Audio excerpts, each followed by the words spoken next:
Merci, Monsieur le Président. Au moins 4 personnes sont mortes de froid car sans logement depuis le début de l'année. Au moins 3000 enfants vivent dans la rue. À Montpellier, où je suis élue, il faut 21 mois en moyenne pour se voir attribuer un logement social. 2,4 millions de Françaises et de Français sont ainsi en attente. La situation du logement en France permet de prendre la mesure de l'écart entre les plus riches et les plus pauvres dans notre pays. Oxfam indiquait dans son rapport sur les inégalités dans le logement en fin d'année dernière que 25% des plus modestes consacrent 2 fois plus de leurs revenus au logement que les 25% les plus riches et que 10% des Français les plus riches concentrent 44% de tout le patrimoine immobilier français. Depuis la première élection d'Emmanuel Macron, les mesures anti-pauvres et anti-locataires sont légion. Baisse des APL, effondrement de la production de logements social, loi Kasbarian-Berger qui facilite les expulsions locatives, augmentation de l'indice de réglementation des loyers qui constitue de facto une augmentation des loyers, sans parler des expulsions d'étudiants de leur logement Crous ou des destructions de foyers de travailleurs pour les Jeux Olympiques. La liste est longue de l'ensemble des mesures qui constitueraient un plan d'urgence salutaire, tout en changeant durablement le rapport de force pour que chaque personne ait un toit au-dessus de sa tête. Alors cette proposition de loi vient comme une rustine sur un pneu éventré.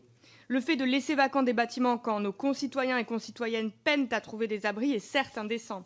Favoriser la transformation des bureaux vides en logements est une piste qui permet en outre de créer du logement sans artificialiser de nouvelles terres. Elle ne va cependant pas modifier structurellement le marché du logement en France. Elle ne prévoit pas de mettre fin au désengagement de l'État dans la production de logements, ni à la financiarisation croissante de ce qui est désormais vu comme un juteux investissement. Cette proposition s'inscrit dans un temps long. Elle propose principalement des assouplissements administratifs qui ne peuvent pas réduire les délais incompressibles liés à la délicatesse de ces opérations.